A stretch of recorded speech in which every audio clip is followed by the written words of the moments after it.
proper Southern belle, always looking to better her life. She knew she should be attending church on Sunday and showing her Southern graces. She was a very well-respected Southern lady and tried in every way she could to have that kind of reputation. But when a mysterious illness befalls a member of the family, questions are raised about her true demeanor. I couldn't feel anything from above the knee down. My ankles were like jello. It was very painful. There's something strange going on here. When the truth is revealed, it will expose one of the most mind-boggling cases to ever emerge from the Deep South. This can't be a true case, you know? People just cannot be that manipulative and vicious. It's just beyond belief. This was a different kind of dangerous. We all just hope we don't meet somebody like that in our lives. Twins, mistaken identity, death, moved from one part of the country to the other. It's become a local legend. I've been in law enforcement 30 years, but I've never had a case that more closely resembled the portrayal of evil in this case.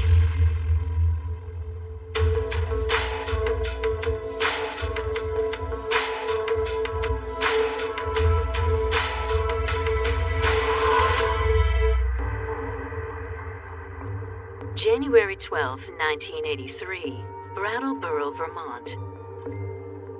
It's a cold Monday afternoon when FBI agent David Steele receives a call from the Vermont State Police about a potential false identity case.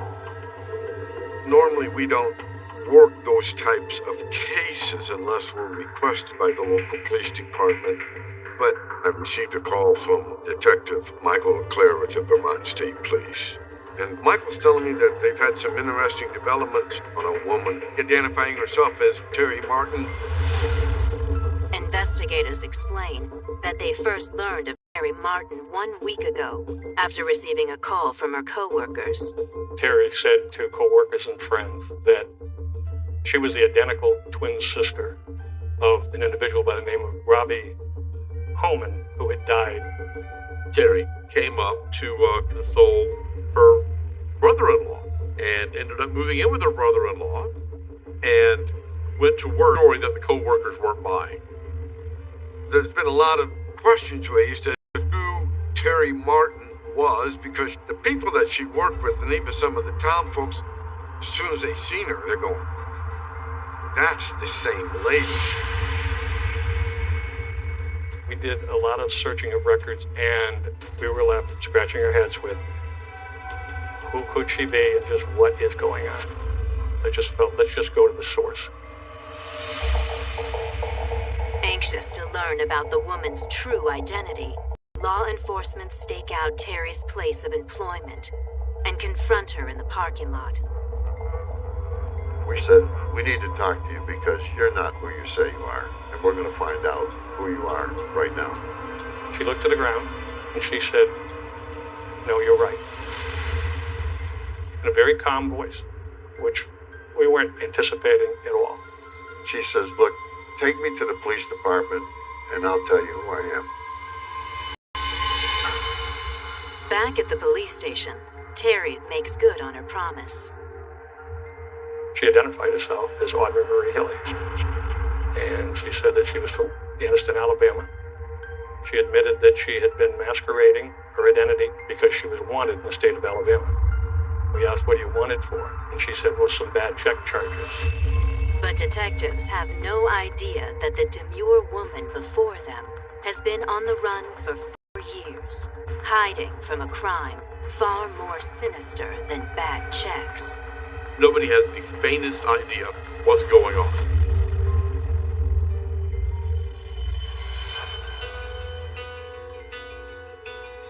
Born into the Great Depression, Blue Mountain, Alabama native Audrey Marie Frazier always wanted more. Her family didn't have a lot of money, but what they did have, they were willing to spend on her. And so she became somewhat spoiled and expected always to get what she wanted. Marie was aspirational, and she always wanted to achieve a greater social status than she had. All of Marie's qualities added up to what is sometimes called Southern charm. She was personable, and she dressed well. She smiled and was friendly and very popular. One young man was particularly captivated by Marie's beauty and grace. Marie met Frank Hilley in high school. He was a popular guy and got along with people, and he seemed solid. And he appealed to Marie, and they started going out. The couple married in November of 1952. They welcomed their first child, Michael. Though she was a mother, Marie didn't let her dreams take a back seat. She worked for some of the most powerful people in that community, certainly the more wealthy ones, and she became accepted amongst those people, and that suited her well. The Hilley family continued to move up Aniston's social ladder, and on January 14, 1960, Marie and Frank welcomed their second child. They had a daughter named Carol, and they moved into a nice house in another neighborhood in Aniston. Those were good days. My dad, he loved me. I know that because he'd let me go in at the Elks Club through the back door, and he'd sit me up on the bar stool and get me the Coke and potato chips and tell everybody about what kind of person I was. But as Carol grew older, she and her mother didn't always see eye to eye. I couldn't please her no matter what I did. She didn't like what I wore. She didn't like how I thought. She didn't like who I hung out with. Marie had a philosophy of life in that you try to do the best you can, get all the money you can, gain all the social status you can, and you dress to the nines. Carol didn't buy into that. But Marie's focus shifted in the mid-1970s. Frank was struck by a mysterious illness and unable to work. Doctors couldn't diagnose what was wrong with him. And the family watched Frank deteriorate. His face, it was real ashy color, and his eyes were like really blood red. They took him onto the hospital, and within a day or two, he was dead. My whole life went totally different that day. Everything changed that very minute. They performed an autopsy. All the signs were there for hepatitis, and so they buried him. As the family grieved, Marie, Mike, and Carol attempted to move on with their lives. Mike got married, became a minister, and moved to Florida. Marie and Carol soldiered on with the assistance of Frank's $31,000 life insurance policy. This is 75. $31,000 would have bought you a very nice middle-class house in a good part of Aniston. In those days and times, it was pretty difficult to go through $30,000, but she did rather quickly. Home, Alabama. You find yourself weakening, unable to perform the simplest of functions, and it gets worse and worse and worse. She was very, very sick and fairly close to death. And a serpentine tale is about to wind its way from the fields of Alabama all the way up to an interrogation room in Vermont. My brother started realizing that maybe my dad, maybe he didn't just die of natural causes.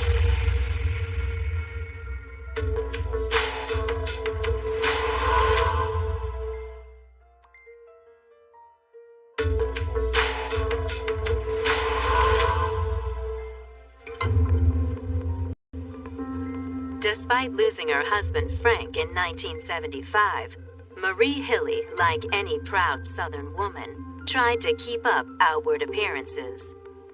She was a lady that liked to spend a lot of money. She was very meticulous in her dress, which Southern ladies are.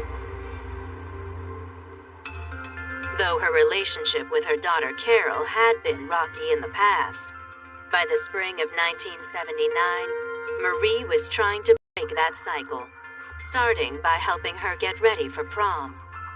Carol was kind of a tomboy, and her mother was quite the opposite. Always well made up, well dressed, So when Carol decided to go to the prom, it was her opportunity to help Carol really get herself fixed up.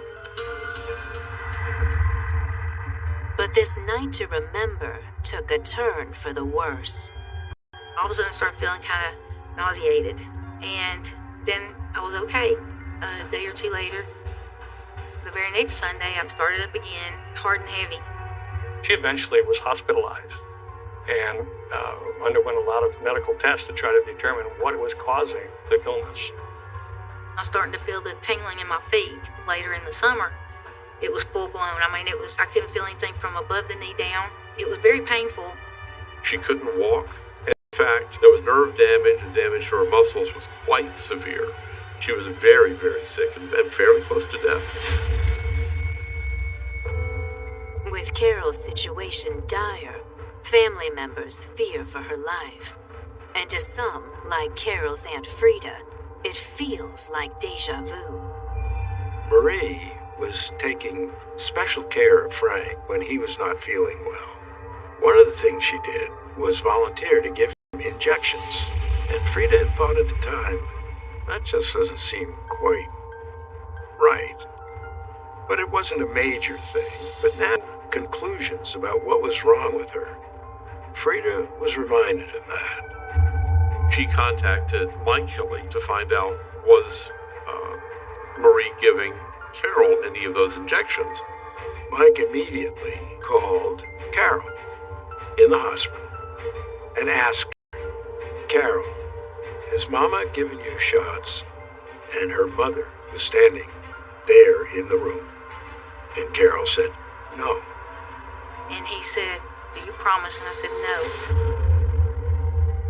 And so the next thing I know, my brother called him and told them that I was receiving shots. When Mike reaches out to hospital staff, doctors say they never authorized Marie to give Carol injections.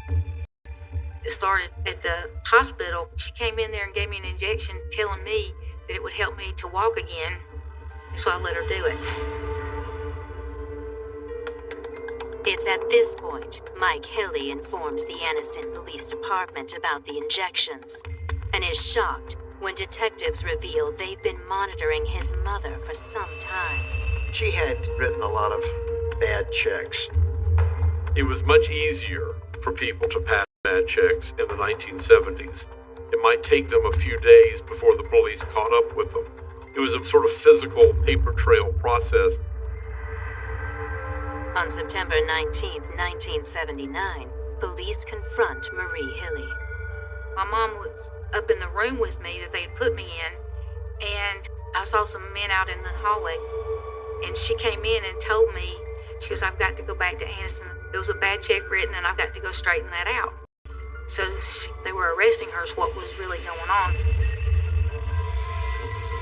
With Marie detained, Carol is admitted to the University of Alabama Hospital in Birmingham and is assigned a new doctor to examine her. The doctor, thinking that this was a situation of unauthorized injection, examined her. He looked at her hair, the roots of her hair, and then he looked at her fingernails. He had noticed my fingernails had a little line across them. You could feel it if you put your fingernail across it. To the untrained eye, the lines appear harmless, but it's a startling sign of something extremely serious. He had the experience that nobody else had to recognize arsenic poison.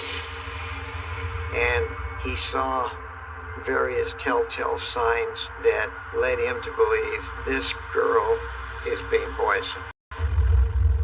But was Marie really capable of poisoning her own dog? Test for the presence of arsenic. It never went into my mind that she was using that and that was being harmful. They found such significant levels in Carol's blood that there was no question she had been poisoned. There's no other way you could get that much arsenic into your system. Back in Anniston, police are now forced to grapple with the possibility that Carol's own mother may be responsible. The idea that a good Southern woman would be trying to harm her children was unthinkable. Would a mother sit there and watch her daughter suffer excruciating pain, being the one who's causing the pain? One question raised by Marie's son Michael proves to be particularly disturbing.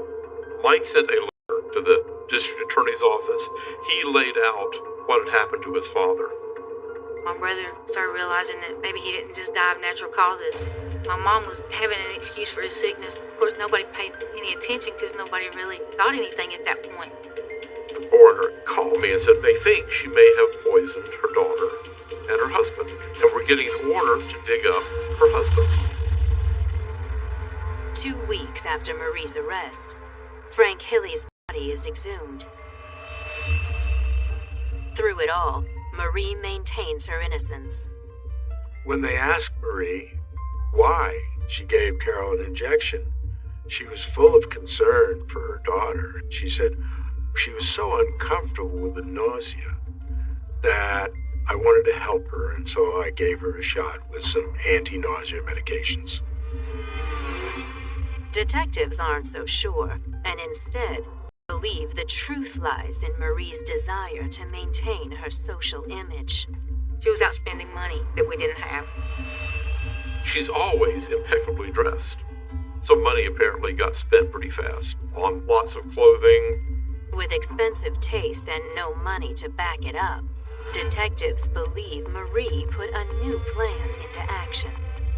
She took out a $25,000 insurance policy on Carol. Parents very rarely take out an insurance policy on their children.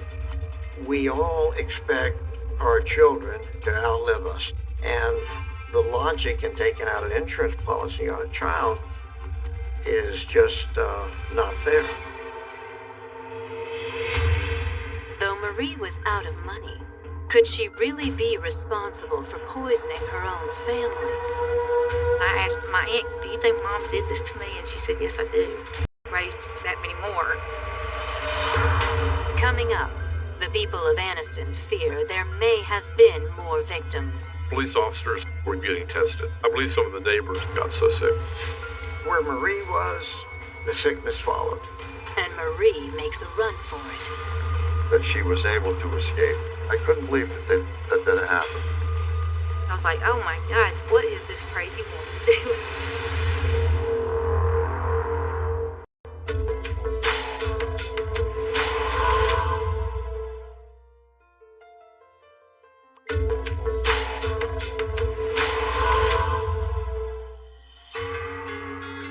In October of 1979, 46-year-old Southern mother Marie Hilley is behind bars for check fraud. But after a diagnosis revealed the presence of arsenic in Marie's sick 19-year-old daughter Carol, detectives have reason to believe this charismatic Alabama mother is guilty of a far more terrible crime. I've been in law enforcement for 30 years, but I've never had a case that more closely resembled the portrayal of evil in this case. Police also suspect that Carol may not be Marie's first victim. There was a strong suspicion she had murdered her husband. On October 3rd, 1979, an autopsy is performed on the exhumed body of Marie's husband, Frank Hilley. Frank had been dead for 3 or 4 years by that point. The body apparently was still pretty well preserved. When the toxicology tests come back, they confirm everyone's worst fears. It determined, there's no question he was killed by arsenic poisoning. The hair, the fingernails, Frank's body was loaded with arsenic. As investigators begin to build their case against Marie, her sister-in-law Frida steps in once again. Frida Adcock, the sister of Frank, was adamant that Marie killed him, and she set out to prove it. She went looking around Marie's house, and in the cellar, in a box, she found a pill bottle. She took it to the police, tested it. They found there was arsenic. On October 9th, 1979, Marie is formally charged for the attempted murder of her daughter, Carol, her husband, Frank. Arsenic poisoning is a terrible way to die. You find yourself weakening, unable to perform the simplest of functions. Your fingers become numb. You can't feel your feet. Difficult to walk. And it gets worse and worse and worse. Police suspect Marie may have gotten the arsenic from a common household product, such as rat poison, and administered it through injections, as well as other methods. During Carol's hospital stays, Marie was feeding baby food to her, and it was believed that there was portions of arsenic in the baby food.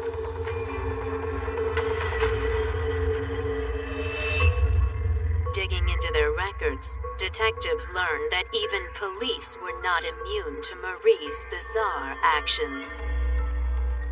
In the years following Frank Hilley's death in 1975, Marie had often summoned officers to her home with claims that her life was in danger. She loved attention, and she would report that people were following her, that people had threatened her. She told me that was related to incidences with my dad, like gambling debts and things like that. My dad didn't gamble like that. But each time police investigated, they found no evidence of the threats Marie claimed to have received. They came to the conclusion this woman is just making this stuff up. She's lying to us. As police look back on their interactions with Marie, another troubling possibility emerges.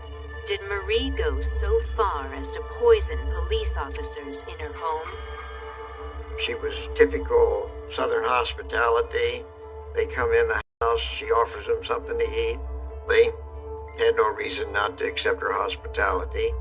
Now, the officers did not become suspicious. Anything was wrong. They just suddenly realized they were sick. Little did they know that everything she gave them to eat or drink was laced with arsenic.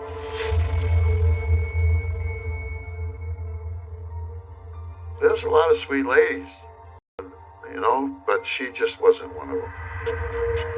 While she waits in jail for her trial to begin, detectives continue to investigate other possible poisoning cases involving Marie. We suspected then, and in hindsight, we really knew that she was indiscriminate in regards to neighbors, business associates. You get enough people and the reaction is the same to visiting Marie, same types of stories from them. So where Marie was, the sickness followed. She poisoned people for pleasure,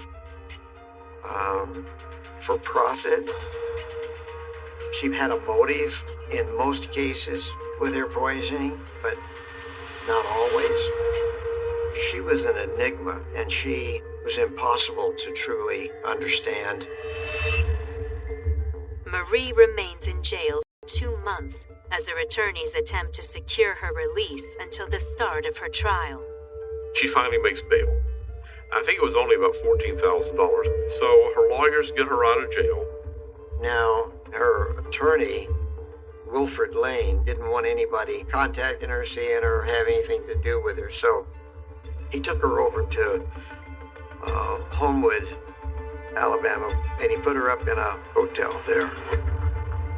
But on November 18th, 1979, when her lawyer arrives at the hotel to visit with his client, he makes an alarming discovery. She was missing. Her attorney finds this note, similar to a kidnap note, warning him that she has been taken away. Don't try to follow her, that kind of thing.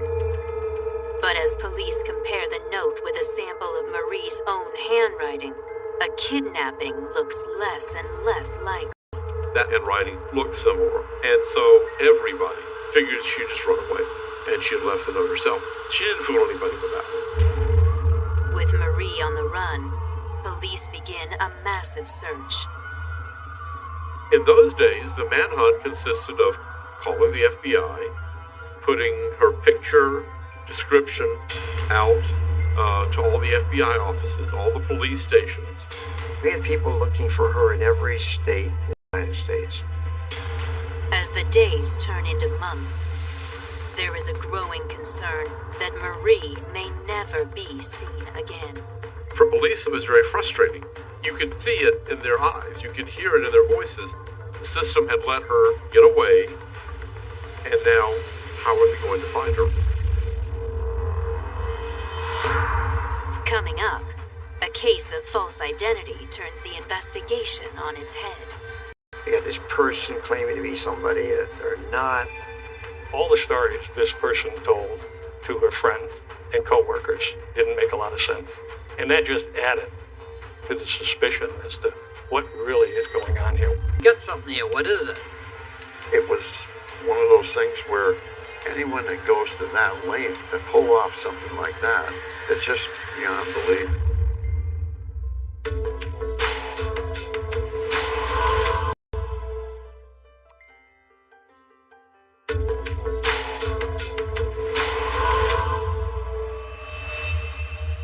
In the fall of 1979, all of Alabama is on high alert for an unlikely fugitive, 46-year-old Marie Hilley. They had told me that she had gone to jail, but she got bonded out. She left and disappeared. I mean, how crazy is that? We had walked across every cotton field and corn patch, major city throughout the United States. I've sent leads to Canada because at one time she had said she'd like to live in the mountains in Canada. We were truly covering all bases.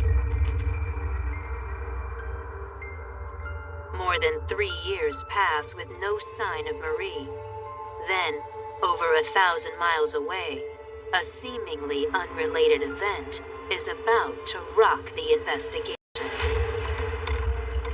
January 1983. Police in Keene, New Hampshire have just received a strange allegation. The boss for a company in Brattlesboro contacts a person he knows at the Keene Police Department and says, there's something strange going on here. We got this person claiming to be somebody that they're not. Police are told a woman named Robbie Homan had begun working for the company in October of 1980. Robbie claimed to be from Texas and married to a man named John Homan. Robbie smiled a lot. She was talkative with coworkers. She seemed very like a gentle person. But in the summer of 1982, Robbie told coworkers some alarming news. She goes, I've got this rare blood disease, and I've got to go to this particular doctor in Dallas who will treat me, and I must be treated or I won't live long. And so I've got to go. The manager says a few months later, a woman named Terry Martin showed up at the company claiming to be Robbie's twin sister. She said Robbie passed away down in Texas. The girls look at each other and say, no way. That's Robbie Hannon. I don't care what she says. Police are unsure what to make. They notice numerous discrepancies. The obituary said that she donated her body to the Sacred Heart Hospital or something in Tyler, Texas. So I got to checking around and found there's no Sacred Heart. One by one, I was able to discount every single claim that was made within that obituary. Why would anybody do what she has done here? And I began to think, gee whiz, it seems like this is someone that's trying to conceal her identity. Investigators quickly notify the FBI for assistance and bring Terry Martin in for questioning. We took her to the police department, and she says, my name is Audrey Marie Hilley. I'm from Anniston, Alabama, and I'm wanted for some bad checks. The name didn't mean anything to us. So we obtained the basic information, date of birth, that type of information that we could use to run computer checks. When Agent Steele runs Marie's information through the police database, he uncorks his suspect's frightening past. The teletype machine just starts shaking and rumbling, and the paper's rolling out. And it tells him, you've got a badly wanted fugitive. She's wanted for murder. That was a surprise. She didn't look like the murdering type. It was a soft-spoken, small, polite, Southern woman. When detectives question Marie about the charges, she refuses to own up. She was willing to talk about everything else, the masquerading, etc. But she never came back to the charge that she murdered Frank and attempted to murder her daughter, Carol. Police extradite Marie back to Anniston, Alabama to face charges. Meanwhile, they turn to John Holman, the man who'd married Marie Hilley, believing she was really Robbie Hannon. My concern at that point in time became John Holman. How much did John Holman know? John says he first met Robbie Hannon in February of 1980 at a bar in Fort Lauderdale, Florida.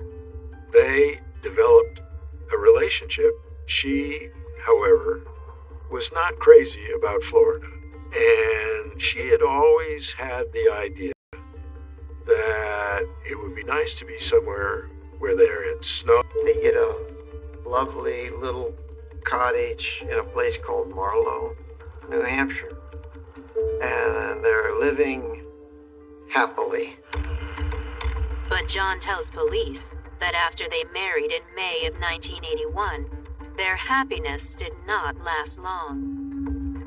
In the summer of 1982, Robbie said she'd have to go to Dallas to stay with her twin sister and be treated for a rare blood disease.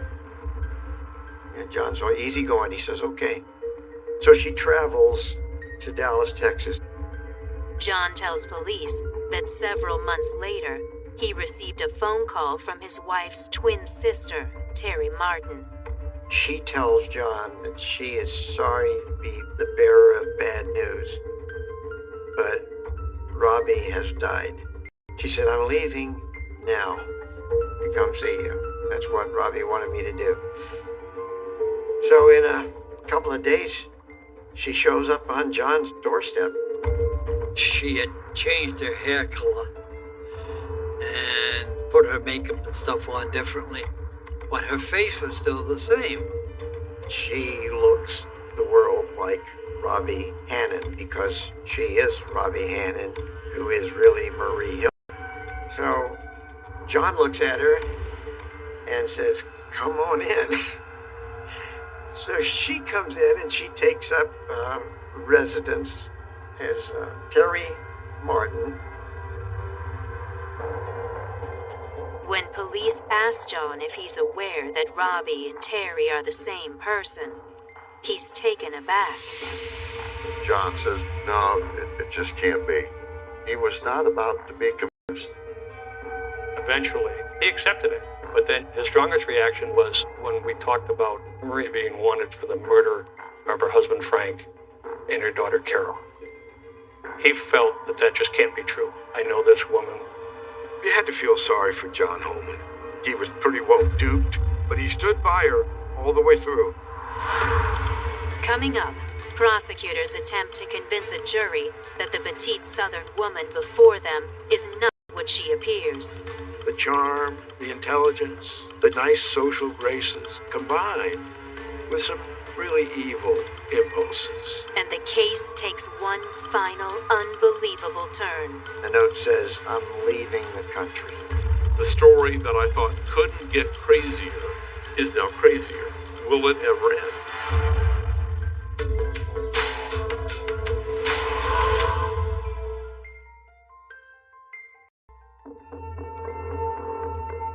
To many in Anniston, Alabama, Marie Hilley seemed like the embodiment of a Southern belle.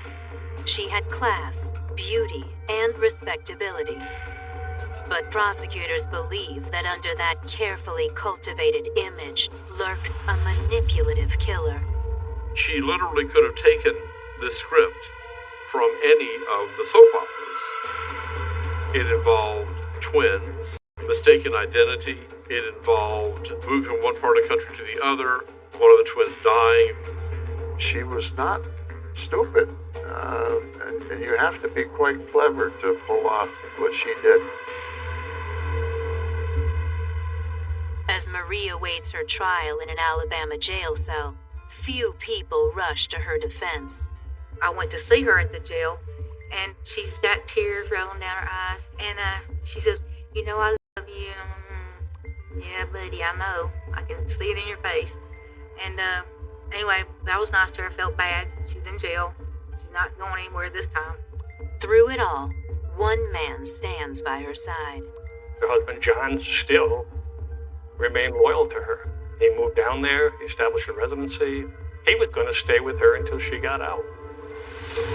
On May 30th, 1983, Marie's trial for the murder of her first husband, Frank Hilley, and the attempted murder of her daughter, Carol, gets underway. Prosecutors say the motive for the two poisonings boiled down to greed. Marie wanted the money from the insurance policies. She was a person who expected that the world owes her a little bit more than what she was being offered. One of the things that I think was very persuasive to the jury were those vials that were found in the basement of the home that had traces of arsenic in them. Why would you put rat poison in a little sealed up bottle like that? When it comes time for Marie's attorney to present their case, they argue that someone, anyone other than Marie, was behind the poisoning. They wanted to play on that belief that a good Southern woman could not have done this. It had to have been somebody with an ulterior motive, somebody who was trying to make her look bad. On June 7th, 1983, the jury retires to deliberate Marie's fate. The verdict was guilty on all charges. Guilty of murder, guilty of attempted murder. She received a life sentence for murdering Frank, and 20 years for attempting to murder Carol Hilley. She goes to jail for the rest of her life. Except that Marie Hilley is not the kind of person who's just going to sit in jail and rot away. Marie Hilley was a charming person. She begins to charm the assistant warden. Eventually, she tells the warden her story and how she'd been framed on all this stuff. And the warden believes every word she's saying. Less than 4 years go by, and the assistant warden decides Marie Hilley is a good candidate for a 3-day pass. This means she can leave the prison as long as she comes back in 3 days.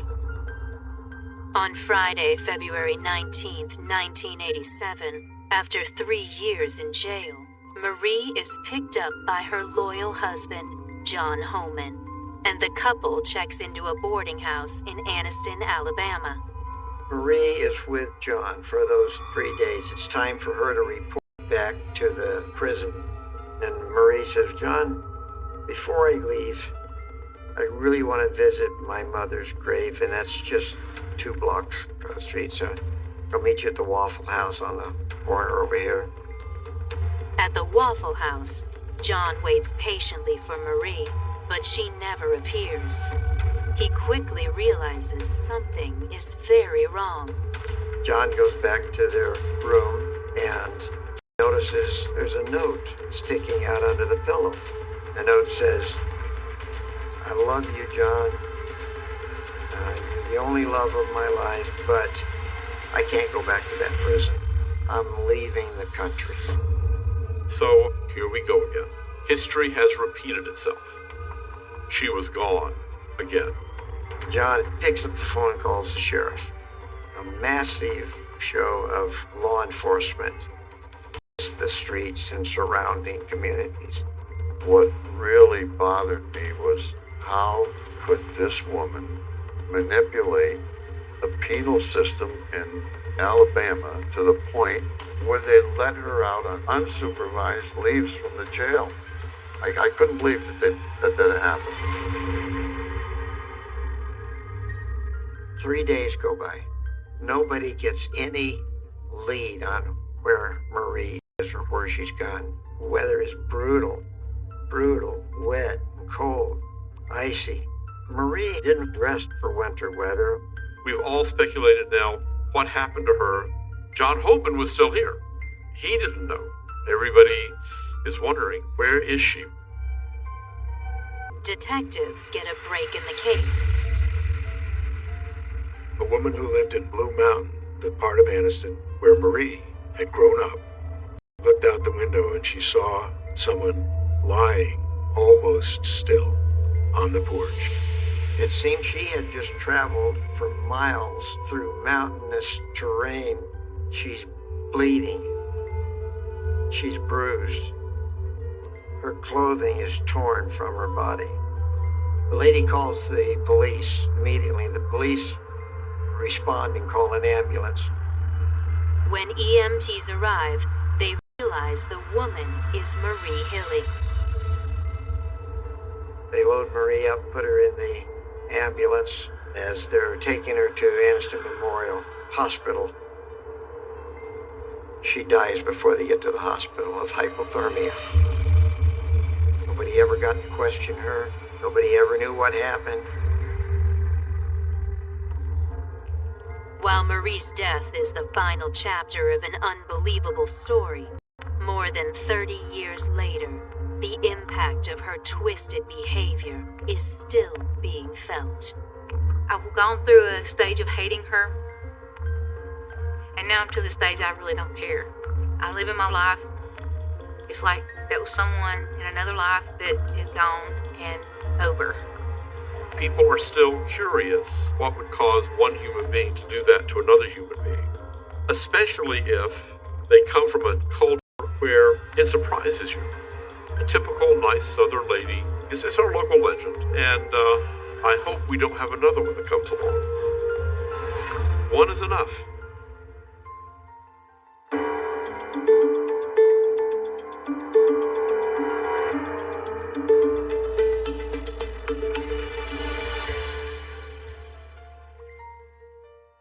For more information on Snapped, go to oxygen.com.